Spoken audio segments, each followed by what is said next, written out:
Hi and welcome to another episode of the Cloud Architects Podcast. Today with added silliness. Well, there's always silliness. You'll see the laughter at this. Just show's already started and it's already laughter because Warren is back. We're all together. The band is together. Yeah. So good to have you, Warren. Also very excited to have fellow Aussie MVP Lars on the show, and we're going to talk about something a little different, I guess, today, or at least a little different from what we usually talk about. Although I'm sure we will rabbit hole our way back to where we need to be. But Lars, just for everyone who doesn't know you just yet, do you want to just do a quick intro of yourself and the things that you get up to? Quick, yeah. What's quick? Have we got 20 minutes? No. We just spent the last 20 minutes trying to figure out how to get our microphones working. That's true. I should have spent that time figuring out what I wanted to say. Anyway. Yeah. I'm Lars Klint. I am based in Australia, but I'm originally from Denmark. So I moved here about 20 years ago. So I'm probably more Aussie really than Danish by now, but I claim both. And so I'm a Microsoft MVP, just like Chris is, for Azure. Where you are you 365 or something? I can't remember. 365, yeah. Nick's an MVP too. Oh, well, there we go. For Azure and for Office 365. So we have that in common. All overachievers, hey? All overachievers. Yeah, no. Jeez. Well, Warren's a blue badge, so. Yeah, no, I was an MVP. So I do a whole lot with Azure, I guess. But my day job is for Pluralsight, where I'm in developer relations. I'm a developer advocate. Which is an interesting proposition in itself, considering Pluralsight's a training platform, and we don't actually have any developer products as such, like APIs and stuff. Because you think of DevRel, normally it's like, hey, I built this thing with the API that we have kind of thing. And we don't have that. So It's very challenging, and I kind of get to do a whole bunch of different things that I dream up, which is fun. But it all has to do with, trying to make people excited about technology, essentially. But yeah, I do home automation, which I think is what we're going to talk a bit about. So that's probably. I live on a farm, right? And everything. Tell your house to do something while we're live.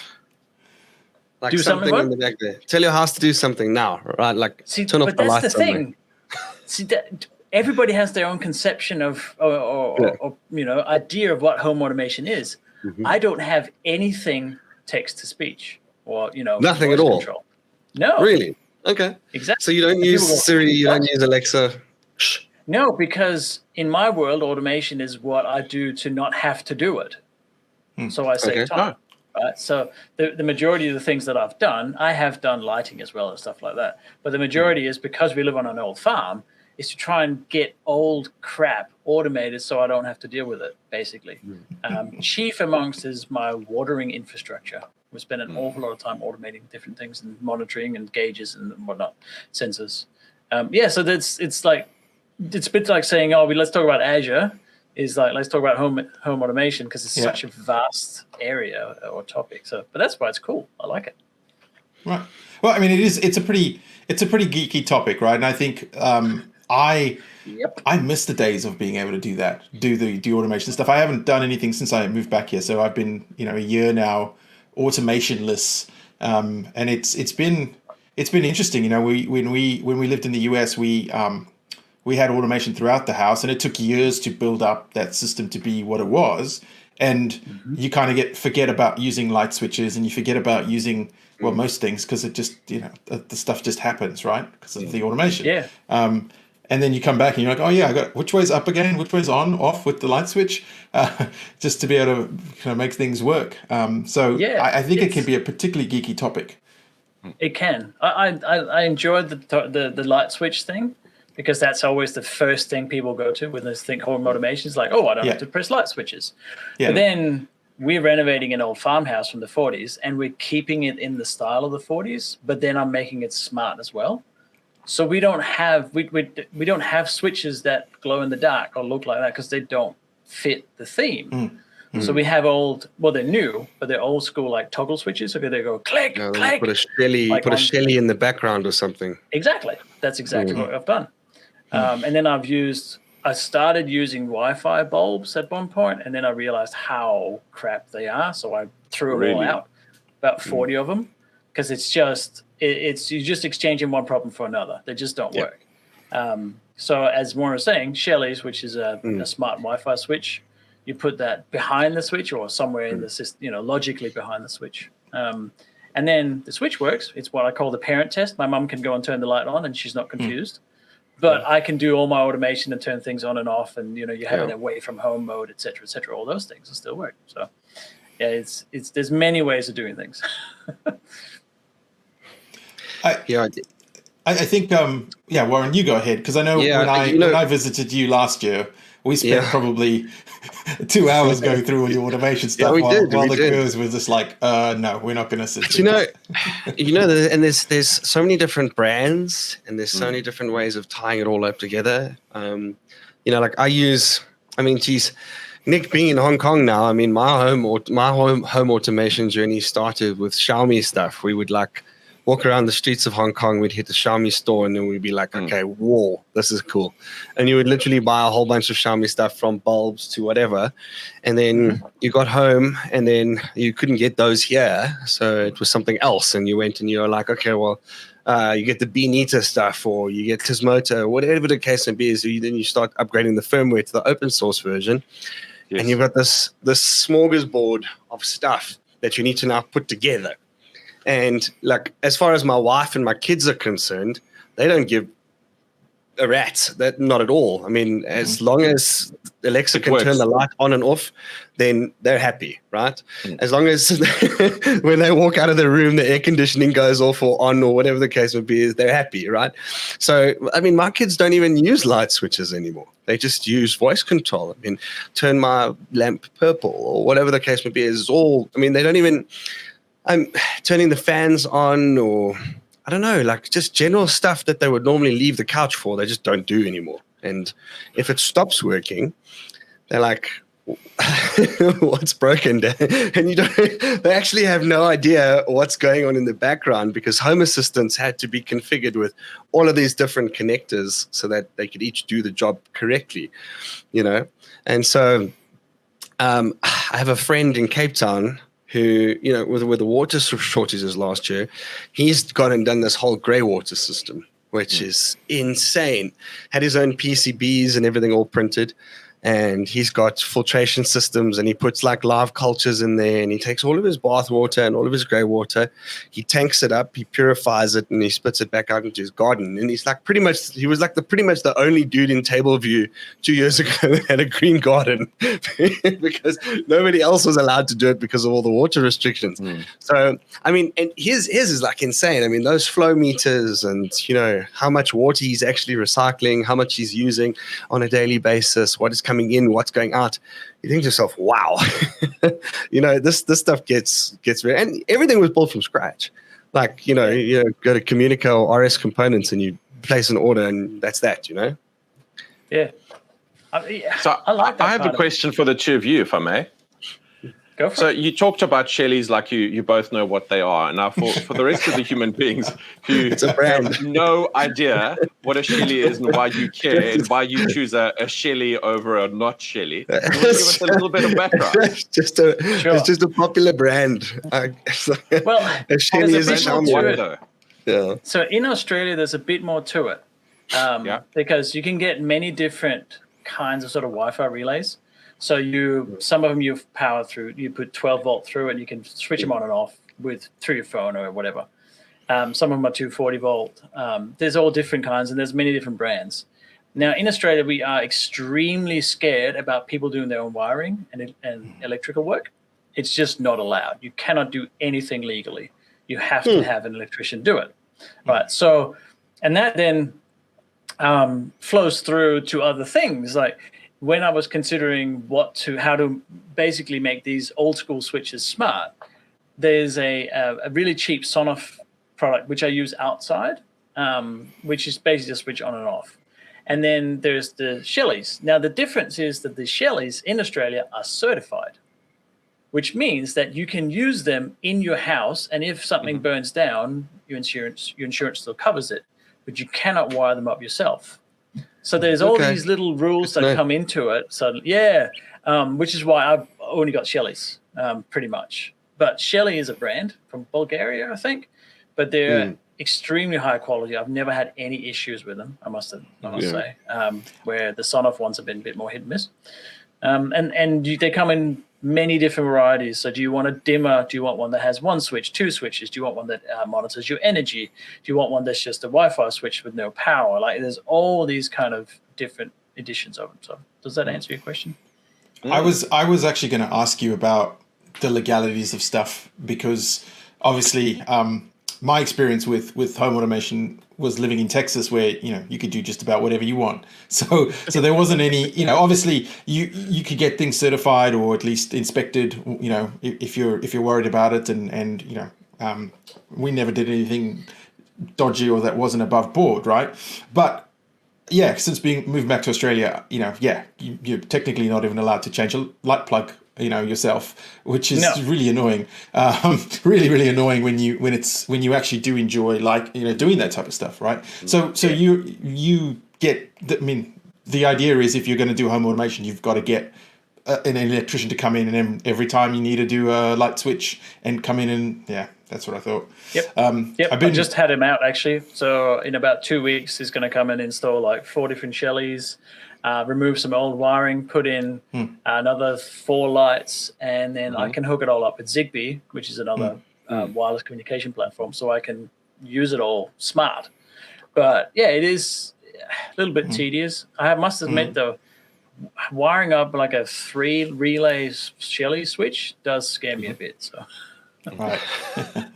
Fair enough. No, it's a curious thing, because I've been running into this a little bit with some of the car projects. I'm a big sort of car guy, and I have an old car that I restored over in the US, and I brought it back to Australia. And I've been running into all the lovely issues with engineering, and but you can't do that. I'm like, but what it is now is 1,000 times safer than it was when it was built in 1955. Yes, but you should have just left the 1955 stuff, right? It's sometimes that doesn't even make any sense. But anyway, let's not digress down that crazy rabbit hole. But I imagine that's very much how the home automation thing would be around here also. An actual real question that isn't my opinion. Sorry, go ahead. No, it's just a comment that I think we're getting to a point with home automation where it's getting simpler, hopefully. But it's a complex route to get it to simple, if that makes sense. But and that was actually that. Yeah. Sorry, I was going to say that's a perfect segue actually for the question I was going to ask, which is the sort of getting into it. Right, seems like it could be a really complex thing for someone who doesn't know much about it, because you've got Zigbee, you've got Wi-Fi connected stuff, you've got other protocols as well that you can use. I forget the names of them all, but you've got all of that type of stuff, and then you've obviously got the ecosystems, right, that are a little bit more closed, like the smart home stuff, the Samsung stuff, versus something like Home Assistant, which is very, very open, and like anything open source, allows you to do whatever you want, but requires a certain amount of skill and isn't just a click like something like I'm going to refer to it again as the Samsung thing, but or the Apple thing. Yeah, or the Apple thing, or the old Wink thing, right, or whatever, whichever other thing you want to use. Do you think things are getting easier as far as that is concerned, like making decisions around the protocols and usage of things? Yeah, it has. There's a you got to determine the level of nerd you are as well. Yeah. So if you don't enjoy fiddling and tinkering and you just want things to work, it's not hard to get into, because you buy the stuff that says works with Apple out of the box HomeKit or Google, whatever, right? It works. Now you might have 16,000 different apps on your phone, but it's likely you only ever say, hey, I'm not going to say that word because my phone will turn on, but hey, and then turn on lights, whatever. So you can absolutely do that. And it's not hard to get into. You can buy, a couple of smart bulbs or whatever, and it'll work pretty easily, pretty quick. But then you get to the point where you're like me and Warren, where you go, but you know what? I want to use that motion sensor I have, and when that triggers, I want to do this other thing. And then suddenly you go, well, they're two different ecosystems. How am I going to do that? And that's why we both have gone to a system like Home Assistant, which, yes, is open source. But to be honest, open source usually means there's 3 people that do all the coding to maintain the stability. And it's pretty stable, right? No, it is. It's not. I don't know anyone that would download and mess around with themselves and not just install it. No. So it's a pretty stable. Even then, you also learn to do the VM version. Like, it's one of those things that you just, it updates its OS by itself. It updates the core by itself. It updates the containers by itself. You just don't even touch it. You don't even nobody installs Home Assistant. You download Home Assistant. Yeah. I put it on a Raspberry Pi. Yeah. Because I wanted it to be on its own thing. Do you find it chars your memory cards though? It does what? It chars your memory cards with all the read writes for the logs. No. I found that whenever I put it on a Pi, my memory cards didn't last very long. The read writes just. You're right. Well, you're not the first one to tell me this, and I am considering doing something like now we're going to get really nerdy, but a Raspberry Home, like a yellow they made, Home Assistant yellow. Okay. Because you can have it on a MM2, I think it is, memory, which doesn't degrade apparently. I'm not a hardware guy, and not as much. Anymore. Well, I'm not a software developer, but I got into hardware. But there's many ways of installing Home Assistant. There's many ways of configuring it, and there's many ways of getting into a lot of trouble with it. It's very easy to mess up if you really want to. All the usual, so the premise of Home Assistant is that you have this core, which is basically just a piece of software that runs on some compute device. And then you install all these integrations. An integration could be my Unify Protect cameras. So then I get all the camera information into Home Assistant as sensors, and I can, use those to do things. So I have, air pollution sensors. I have, cameras. I have water measuring things. I have light switches. All those are in Home Assistant through these integrations from different platforms. And there's thousands of them. Have you written one? I have not. I've not written a full one. I have fixed a few bugs in my weather station thing. Okay. But no, I haven't written one because I haven't had to. Yeah, that's cool. Hey? Yeah. Yeah. It's like, I bought these Govee light LEDs. Oh, there's an integration for that. Right. The most obscure thing, someone has done a thing for it. I recently put up, I use NFC tags to put on my bins. So if I haven't tapped my bin with my phone, on Wednesday morning, I get notifications all the time going, you need to put the bins of the road. You need to put the bins of the road. You need to put, until I do it.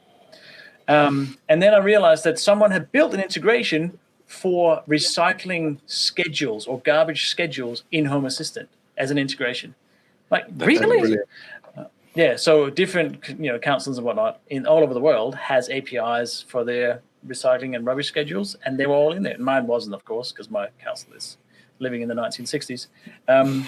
I literally get a PDF which looks like an IQ test, and that's my recycling schedule. So that's ridiculous. So so it's back to your question, Chris. Like, how easy is it to get into? It's really easy, and then you can just chip away at the next thing. Oh, that sounds interesting. I might want to do that, and eventually you sort of get to an idea where either you go, all right, I'm done. This is too complex, or you go, what else can I do? Right? Yeah. Do you do anything with Azure with it then? There you go. Yeah, that's the next question, right? Is how much Azure stuff have you done with it? Because me personally, I looked at digital twins and IoT hubs, and I was like, maybe next year. I've got some time. Yeah, it's like I keep thinking of using like digital twins or those things, which are the Azure IoT solutions, which come with pre certified like devices. Like it will always work on this device, and there's many of them and stuff. But I think of like orchards for some reason.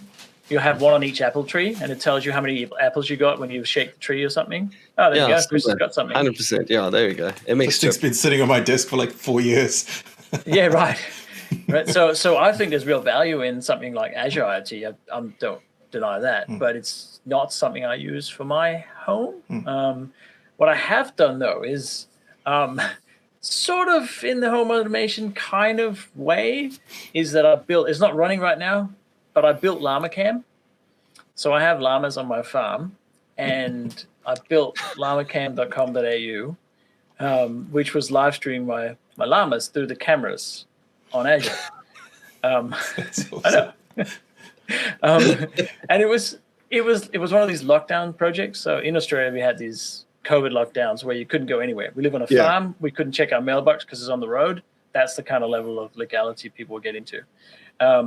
So what do? Well, I just did that. I was like, I'm going to learn how to use Azure Media Services. And I set that up, and I was streaming llamas on the internet. And people that were sitting in their 2-bedroom apartment went, "Ooh, llamas, yay!"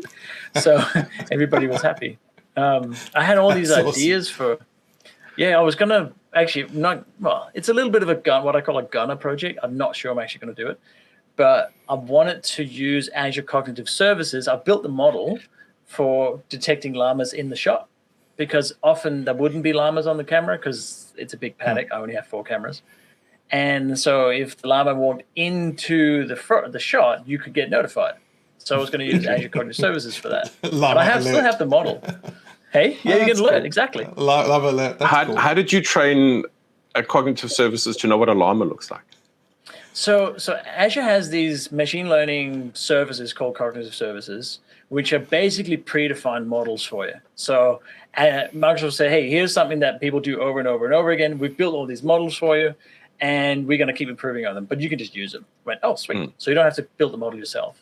And so I gave this model 20 photos of llamas, some that were clear shots, some were from my actual cameras, and said, these are llamas. And then I gave it 20 photos of not llamas. So that'd be like horses, giraffes, stuff that looks like llamas but aren't. And say, these are not llamas. So in case a deer ran in or whatever, right? So you would know what a llama is. And it was 100% accurate.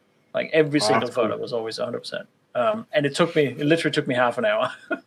Awesome. But the cool thing is, when I did it, I was on a really, like the Australian government satellite connection. Right now I'm on Starlink, which is a vast improvement. But I only had 100 gigs of data a month. So how do you stream stuff and let alone do an AI processing thing? Yeah. So it turns out that these cognitive services, you can actually download the model and run it locally as well. You can, So I was going to do that. But I never got to that bit of doing that last bit because it just never happened. But it's on my to-do list. It's interesting, right? Because I'm sure regular listeners of the show are probably thinking at this point, like, why are we talking about Home Assistant when actually we were talking about llama recognition on the edge network. Exactly, right. That's what I was going to say. Right? Is I think this is a very practical way where folks, just general Joe public folks that are not necessarily techies or people that are that work in tech, are using cloud services for various things, right? And I think this is a perfect example of that. Like a lot of the time, though, I mean, a lot of these folks don't even know necessarily how these things work or are enabled, and I think there are some problems with that, and I'll get to that in a second. But I was going to share an example. I had built a cat feeder to feed. We got a cat when we moved to Texas. We ended up getting a cat because my wife. I would buy that. She loves cats. I really would. Yeah. So Carmen she loves cats and she wanted to get a cat, so we adopted a cat. The problem was when we first got him, we would feed him in the mornings, right? And then he learned that if we're sleeping, as soon as we wake up, he's going to get food. So he would come and wake us up, and it would get earlier and earlier and earlier for him to wake us up. So I was just like, come on, man, I got to figure out a way. So it was over the Christmas break one year. I thought, I'm going to build something that of course I just go buy something, but I'm going to build something that I can use to feed him. And so with a lot of I had some PVC pipe and some servo motors and one of the Photon chips, which is really very much like an Arduino, but it's internet connected by default, and they have some really cool web services. And I put all this stuff together, and then I used Azure Automation. So very, very simple, just an Azure Automation schedule to call the webhook, right? And so, at a particular time of day, it would just call the webhook and burp, it would just spit food out. I'd buy that. I would totally buy that. Yeah, and then I wrapped up. I created a little web web app that had a button on it. It was just like a single page web app that just had a one button. You should teach the cat to use the button like on an iPad. Well, yeah, he lost interest in it, and ultimately, and then live stream it. I think I still have the product, the thing sitting somewhere in my garage, but he lost interest in it basically because he realized, this was anyway. But it was a success in as much as like it actually worked, the whole thing. But he didn't want to eat out of it, so it didn't quite work so well. But I thought I'd share that example because I think it is pretty powerful. Yeah, look, you can see behind me there. That is my my garden, which is supposed to be sprouting, but for some reason it's not sprouting. I need to check, I don't know, soil and all sorts of things. But that's also Arduino. It sort of like waters itself. There's a light, and it'll just water itself based on or it doesn't water itself, which is why it's not sprouting. No, it's not sprouting now. But I mean, in principle, the thing is watering itself, and it's keeping the moisture right. It's obviously there's just some other issues somewhere along the line. Now, a mate of ours here, Alan, Nick knows Alan, also an MVP. Yeah, and he's gone. And something that's cool about this thing is he literally just took a breadboard with some cables, and he tapped into the jumpers on this little Arduino guy and got it talking to IoT Hub just using an ESP32 with the Wi-Fi connection. And he was able to just, dude, the thing's probably like 20 or 30 lines of code in an Arduino sketch. And he's now, so essentially what's happening is the moisture data from the sensors is going up into Azure. And then you can graph that, and you can Power BI that, and you can display that in so many different ways to a CEO of a company, and they'd be impressed. And that stuff is like quick and easy. I mean, some of the stuff that they do inside of Azure, which also leads me to my next thing is, there's a good chance you could tell ChatGPT to write that sketch for you if you wanted to, which I find is pretty scary at the moment. It's like, okay, how about you help me code this thing? I wanted to do this, I wanted to do this, and I wanted to be in that language. And you will have it back in 30 seconds. That's scary. Yeah. I've done that a little bit with very mixed results, I must admit. I tried with some Azure CLI commands, like, I can't remember the commands. I'll ask ChatGPT, I want to create a policy that does this. And it'll give me the policy, but then the CLI command is wrong. Okay. So you run it through, and then Azure goes, I don't know what you mean. What are you talking about? Like in this case, it was a lifecycle management policy, I think it was. I was just writing about it in one of the chapters in the book, and it just spat out something that Azure just went, no, I don't know what that is. So I had to look it up anyway. But then you could tell ChatGPT to do it, right? You could be like, I'm experiencing the following error with the command that you gave me.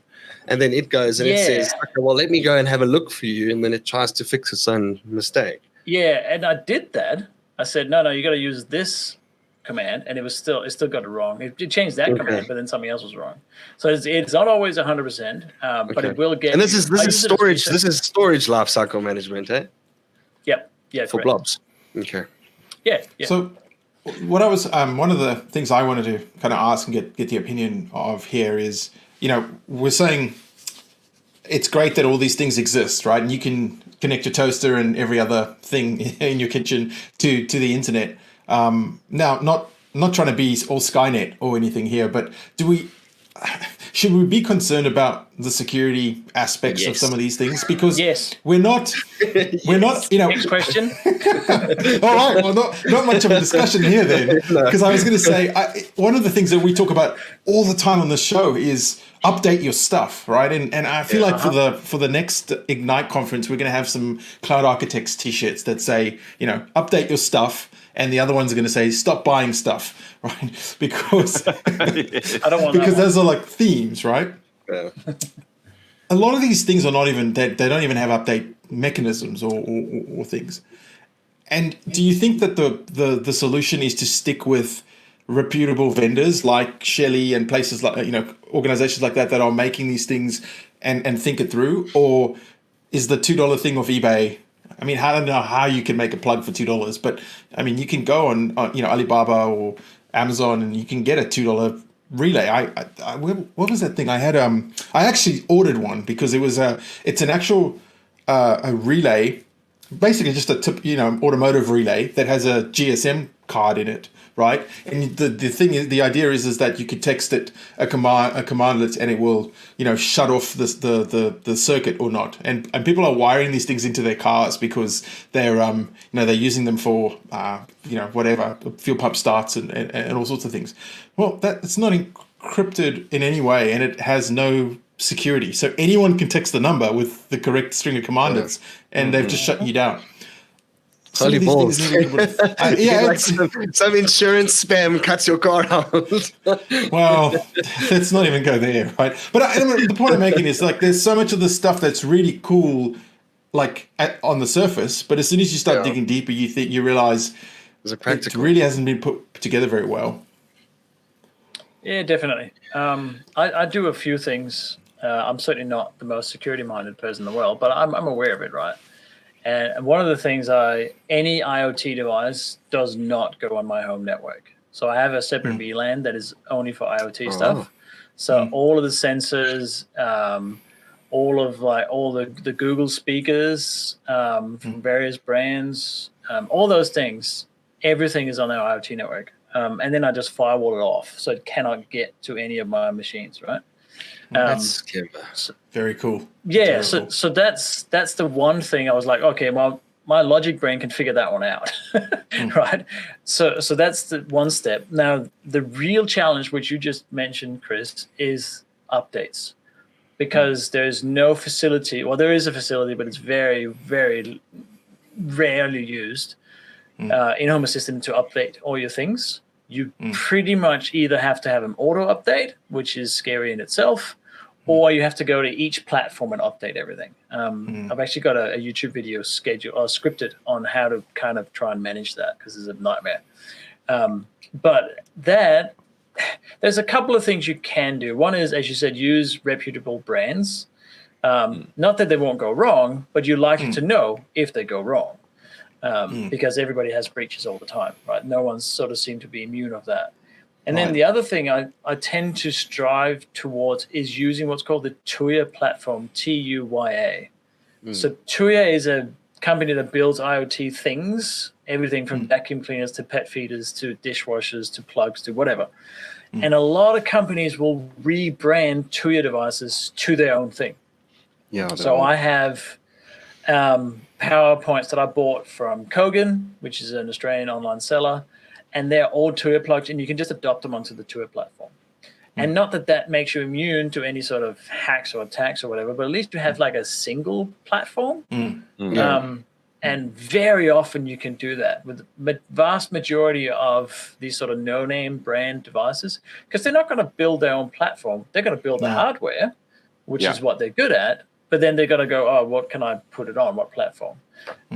So even reputable brand in Australia, I've looked into irrigation for the garden. There's a brand called Holman, which is an Australian brand, that do really nice, chunky sort of high-end stuff. It's also Tuya.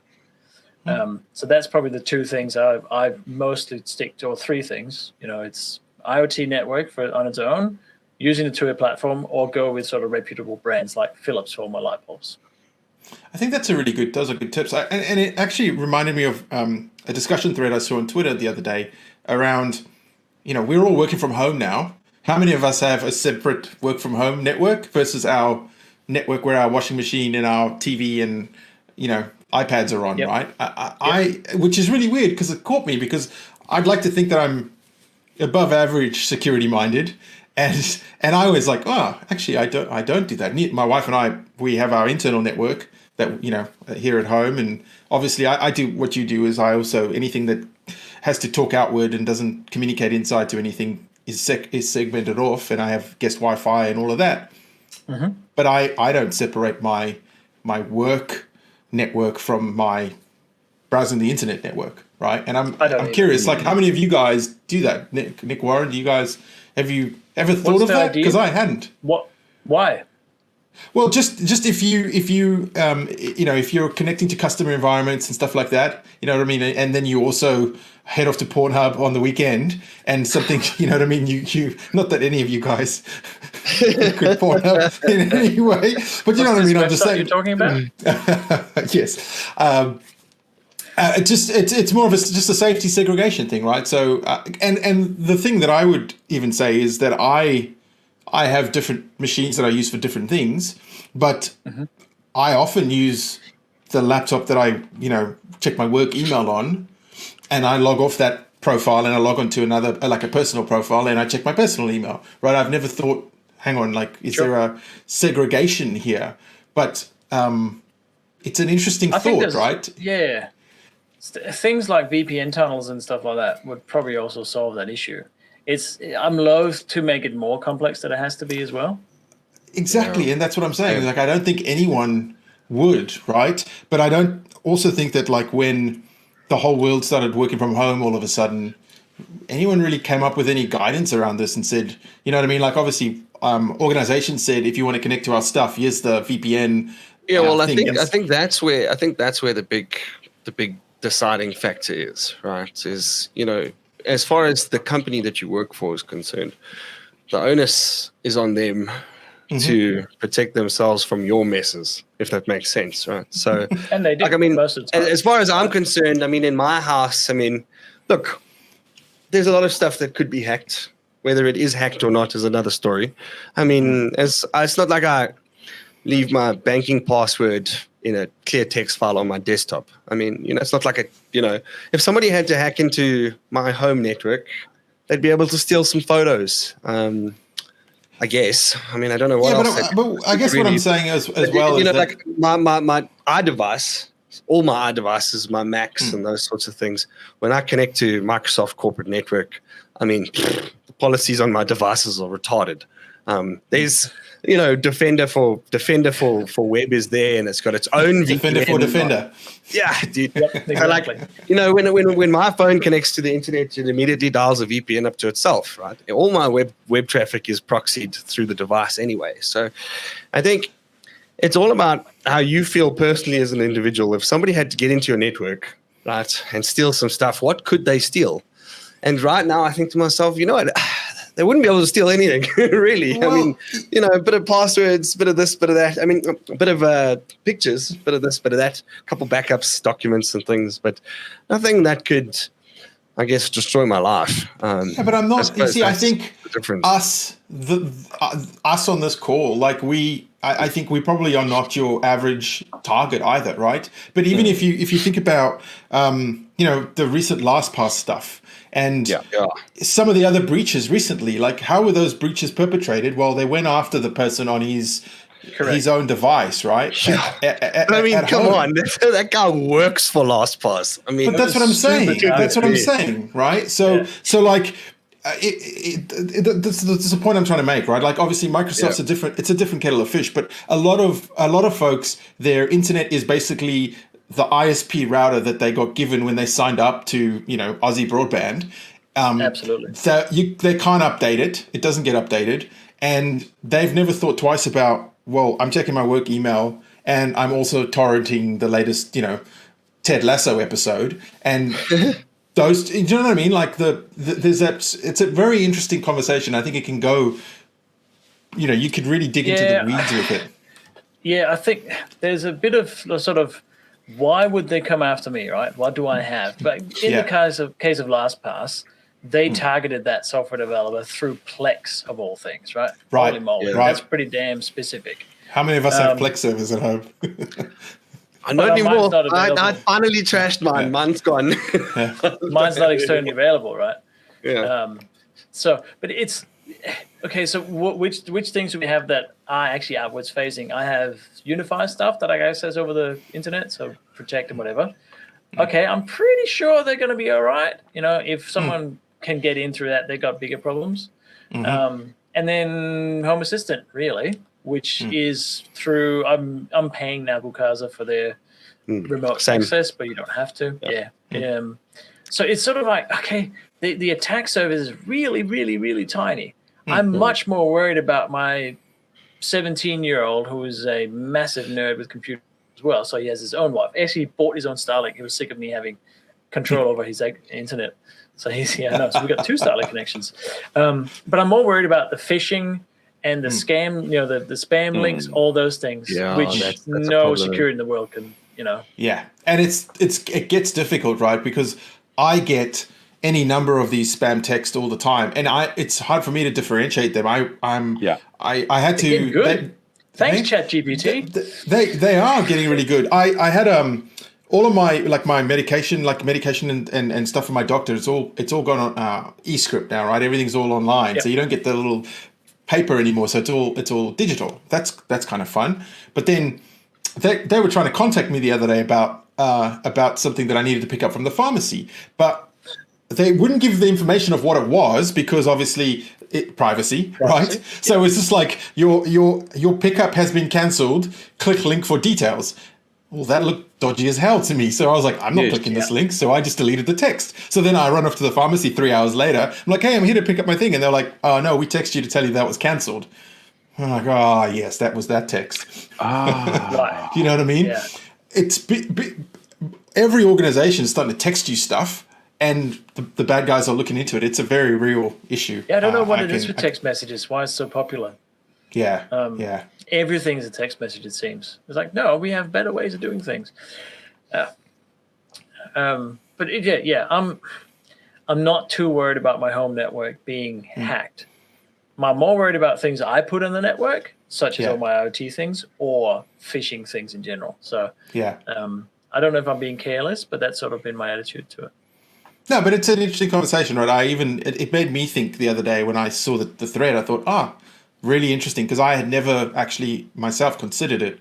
I do all the things that I think I'm supposed to be doing, multi-factor on all this stuff, and I'm multi-factored out the wazoo at this point. Like I just do I really need another multi-factor? And you only need one multi-factor app. That's it, right? And we all know which one that one is. Well, yes, but you say that, but the thing is, how many of us have customer? I think at this point I've now used every single one of them because every customer. Look, I've been lucky enough to narrow it down just to the one. I use the Microsoft Auth app, and that's it. Like everything goes. I try and put everything in Google. That's it. Oh, you got the Google Auth. Okay, does not work for me. The Microsoft one I liked because it backed up to iCloud. That I enjoyed. So that but it doesn't back up everything. Yeah, move my phone and then things would work. So on my that's happened to me before. Hey, when you move to a new phone and you forget to move the MFA. Yes, that does happen. So on my device right now, and this is specifically for work stuff, right? This isn't personal, work related stuff. I have Duo, I have Okta and I have 40 token. Now, if you want to get a kick out of the 1990s, you should try 40 token. I remember that. Yes, and these are just for different customer type, environments, right? I obviously like the Microsoft stuff too. Yeah, my Dogecoin. That's it.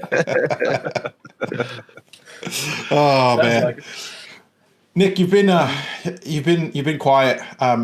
I've been enjoying the show. It's fantastic. Yeah. We've got all this reference to Dogecoin and somebody mining some Dogecoin on their Plex server that's been hacked by the Chinese, which I shouldn't say because you're in China. Very close. Yes. And there's all this thing of attack platforms of the world unite, and but let's MFA them so we can be safe. And actually, it doesn't matter how safe you are, because at the end of the day, if someone with enough money comes after you, me, right? Yeah, and I think that's the general conclusion.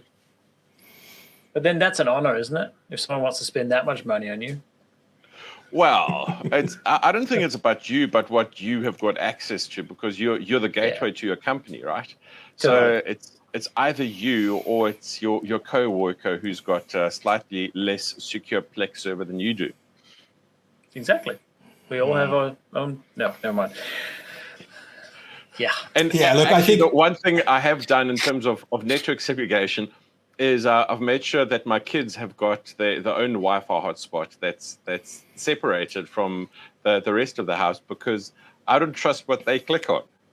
Yeah. No. Same. Fair enough. Oh, but then what do you do though? Do you just let them make that mistake?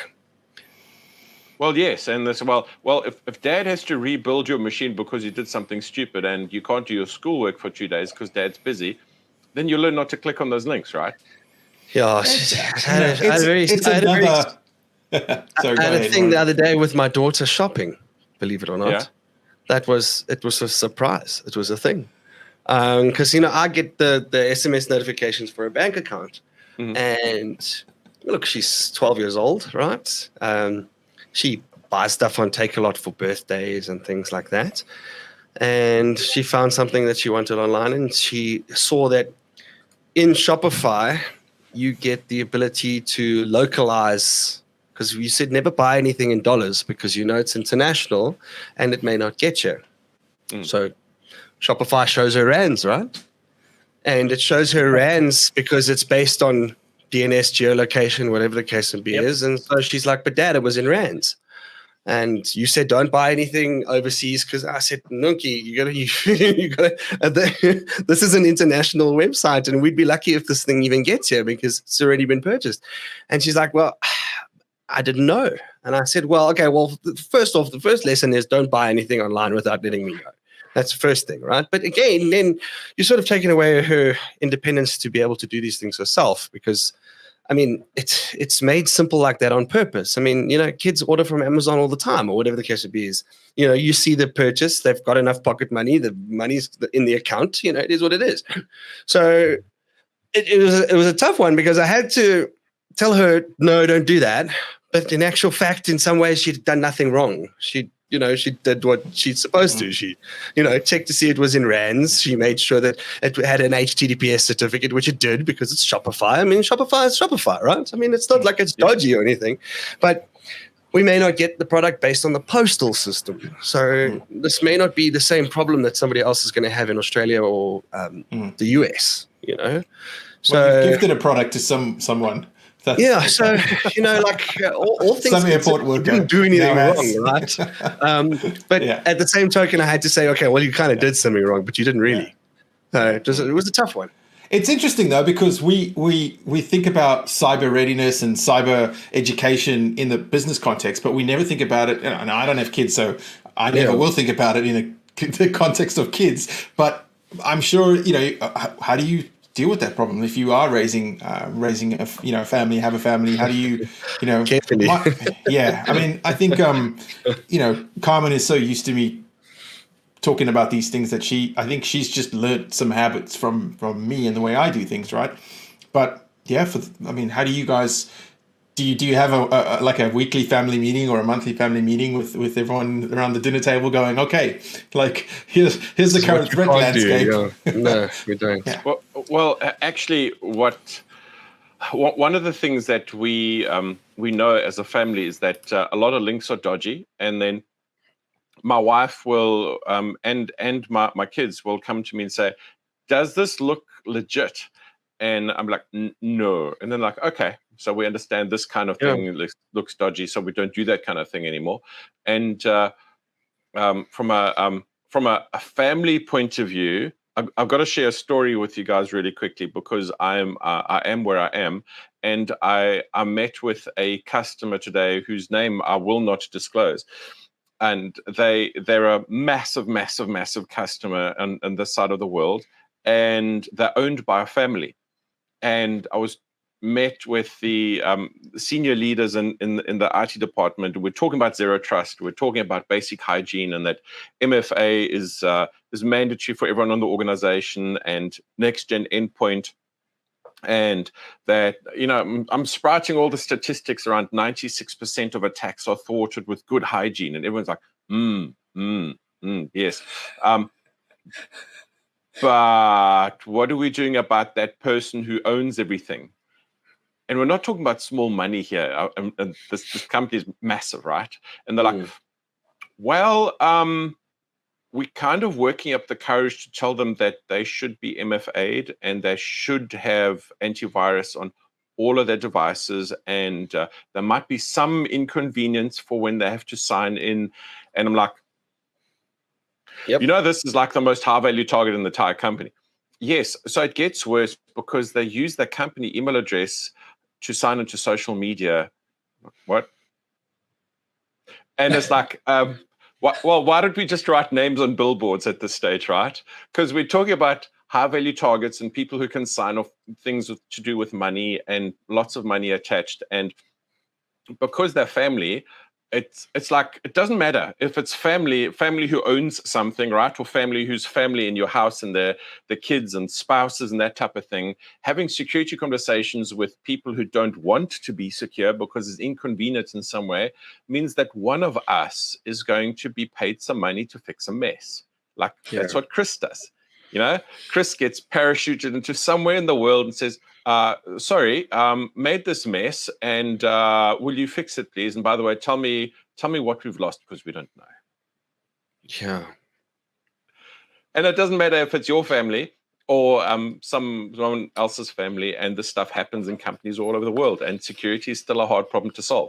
It doesn't matter if it's IoT or family or your own network or a conglomerate.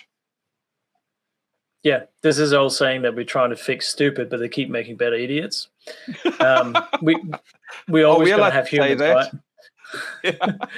That's the name of the show, for sure. That's the name of the episode. No, we can't do that because one of the unmarked white vans will come after us. Yeah, exactly. I like that. That's definitely the blurb. We're not going to get out of it. We're not going to get out of a job, right? We're going to continue to have humans. We're going to keep fixing one thing after another, making it a little bit more secure here. And then there's, another cliche is the whole, you got to be secure everywhere, but an attack only needs to be find one point, right? That's right. And it's just, we're not going to get out of having, breaches and attacks. It's just, how do we mitigate them? How do we make sure that when they do happen, they don't get away with that much? That's the interesting conversation. I don't think we will ever stop cyber attacks. No. Period. It's true. No. Just move somewhere else. So, I'm paying attention to the time here, and I know Warren's got to kick off a work day. Sorry, Warren. I can tell you that the evening on Wednesday is pretty good, but you're still in the morning, so you've got to get through it. It's always great to... end of the day. Got something to look forward to. Yeah, it's always great to have someone on that has sort of Warren's energy, Lars. So, man, really appreciate you coming on and sharing some of the cool things that you've been doing. Absolutely. I'm going to put some, a ton of links in the show notes to some of the things that you've kind of gotten up to. But is there anything that you want to plug about yourself or the Llama site or anything else? Llama Cam.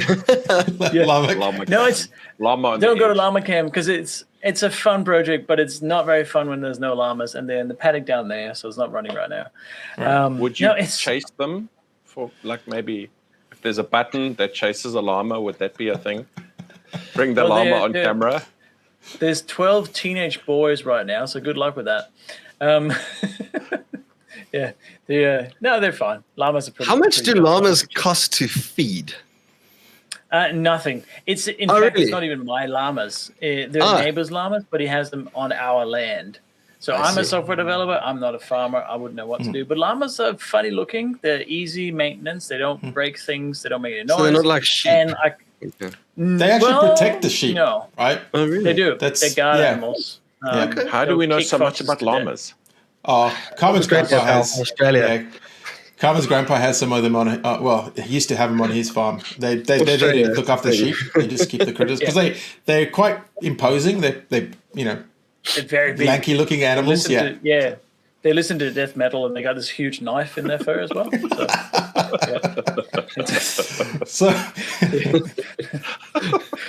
Oh dear.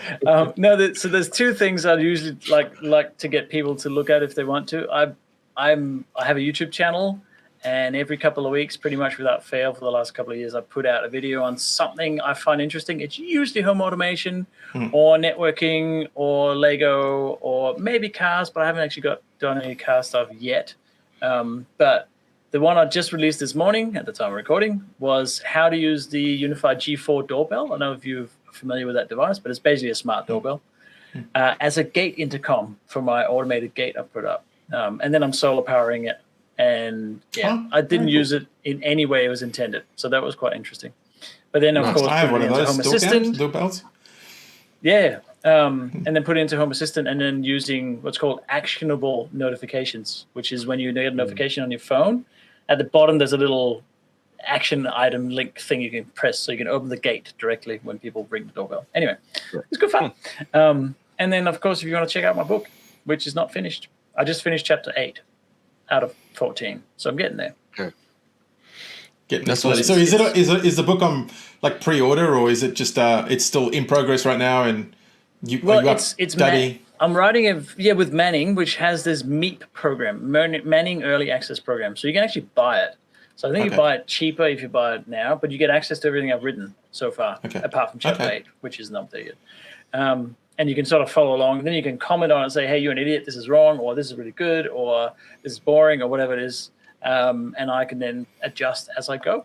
So you have sort of involvement in the book writing process if you want to. Awesome. Very cool. So the book, and if you want to see videos of Lars on his roof playing around with Starlink antennas or satellites, then that's what you do. All sorts.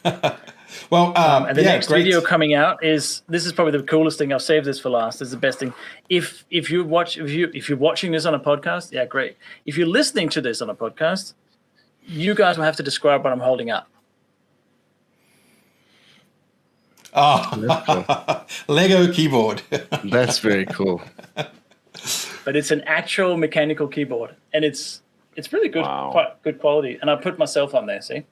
Wow! Look at that. Very cool. Yeah. Anyway, I'm a nerd. And we love nerds because we happen to be slightly nerdish ourselves. Exactly. Very cool. Well, that's a great way to wrap the show, I think. Thank you, Lars, again for your time. And Warren, good to see you, buddy. Nick, see you in a few days, mate. Yeah. In a couple of days, yes. Yeah. Oh, really? Yeah. Nice. Yeah. Warren, we'll be waiting for you. Just sure. Whenever you're ready. All right, cool. We'll see you guys soon. Hey, everyone. Before you go, we just wanted to say thank you for listening. We really enjoy putting this podcast